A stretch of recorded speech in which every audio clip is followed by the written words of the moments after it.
Assalamualaikum warahmatullahi wabarakatuh. Halo guys, kembali lagi bersama saya Muhammad Akmal di Dokter Santuy, konsultasi santai penyakit hilang seketika.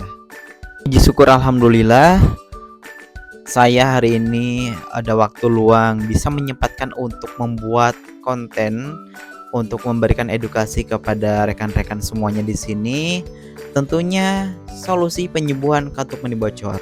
Masih dengan topik yang sama, pembahasan yang sama tentang katup mandi bocor.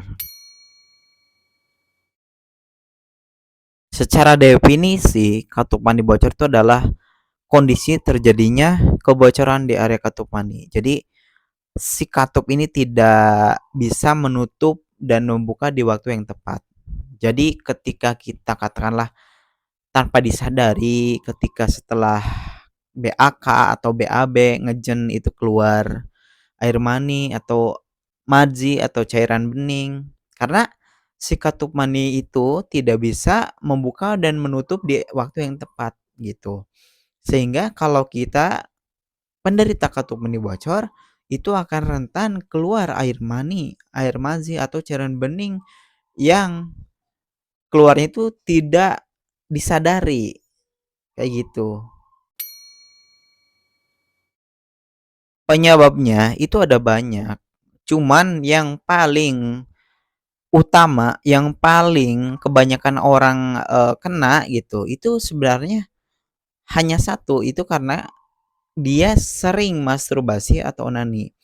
Atau dalam bahasa anak muda tuh C itulah C titik li kayak gitu. Jadi kalau anak-anak muda zaman sekarang sering melakukan kebiasaan buruk ya, itu efeknya itu infeksi gitu. Nah, dari infeksi itu menyebabkan katup mani bocor, terjadinya kebocoran di area katup seperti itu. Itu penyebabnya. Kalau di sini rekan sering onani atau masturbasi, saya jamin itu berarti benar katupan bocor. Meskipun di sisi lain penyebabnya ada misalkan sering menahan kencing gitu atau mungkin ada riwayat ISK gitu. Dan pokoknya penyakit-penyakit kesuburan ini ya tidak jauh dari kebiasaan-kebiasaan buruk yang dilakukan dulunya waktu dia muda gitu. Meskipun katakanlah sudah menikah, kok dia bisa ejakulasi dini? Mungkin dia waktu mudanya bisa aja mohon maaf melakukan hal-hal yang kayak gitulah, onani atau masturbasi tanpa disadari dia ternyata terkena ejakulasi kayak gitu, ejakulasi dini. Untuk pengobatan itu sebenarnya katup mani bocor ini kalau sudah kena dalam artian sudah bocor itu sebenarnya harus diobati dengan pengobatan yang khusus, tidak bisa sembuh sendiri.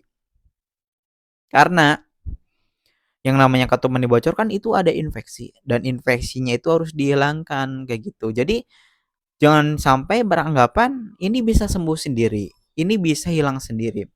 Buktinya ada kok yang sampai 1 tahun 2 tahun masih kayak gitu, bahkan ada yang sampai 5 tahun dibiarkan dan dia beranggapan itu sembuh sendiri, tapi nyatanya masih kayak gitu, malah tambah parah, malah jadi komplikasi. Misalkan impoten, lemah syahwat dan lain-lain lah gitu. Dan itu efeknya tidak terasa sekarang-sekarang gitu. Mungkin nanti kerasanya ketika dia di usia katakanlah eh 20 ke atas atau mungkin usia-usia menikah lah, usia-usia produktif gitu. Nanti itu akan kerasa efeknya. Ada atau mungkin ada gejala seperti rambut rontok atau mungkin was-was ya, sering hilang konsentrasi, sering kehilangan hawa nafsu gitu atau mungkin kurang gairah dalam hidup. Nah, itu ciri-ciri Anda berarti sudah kena gejala yang katakanlah bukan gejala sembarangan. Ini sudah katakanlah serius kayak gitu. Adapun kayak senam kegel, menerapkan pola hidup sehat, pola makan sehat, itu hanya untuk pencegahan gitu. Dalam artian supaya saya tidak parah gitu. Tapi tetap untuk hilang itu harus diobati. Kalau gejalanya istilahnya untuk meredakan, ya bisa dengan senam kegel, menerapkan pola hidup sehat, itu bisa, kayak gitu. Jadi harus pengobatan khusus lah. Untuk katup mani bocor dan ejakulasi dini itu sebenarnya ada hubungannya ya. Karena itu sama-sama tentang kesuburan ya, kaitannya dengan sperma kayak gitu. Orang dengan penderita katup mani bocor itu pasti beresiko terkena ejakulasi dini. Karena apa? Pertama, seringnya atau mudahnya keluar sperma itu bisa menyebabkan gangguan hormon testosteron atau kesuburan. Jadi kalau di sini rekan-rekan sering mengeluarkan sperma ya dalam frekuensi yang tidak wajar, itu sebenarnya bisa beresiko terkena hormonnya. Jadi kenapa itu bisa ejakulasi dini gitu. Jadi kalau hubungan intim itu cepat, kalau misalkan eee, ereksi tidak bisa lama gitu. Jadi banyak gangguan-gangguan disfungsi seksual yang nantinya rekan-rekan rasakan kalau membiarkan penyakit ini, menyepelekanlah kayak gitu.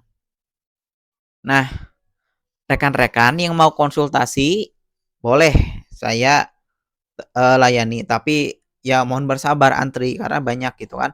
Ya hubungi WA aja, nanti saya sertakan di kolom deskripsi deh, ya. Silahkan nanti konsultasi insya Allah saya bantu, ya sebisa saya lah gitu. Kalau misalkan, slow respon mohon maaf, intinya saya passion-nya banyak kayak gitu. Jadi ya mohon bersabar kayak gitu ya. Mungkin segitu saja tips dan trik dari saya. Mohon maaf apabila ada kesalahan. Saya akhiri, wassalamualaikum warahmatullahi wabarakatuh.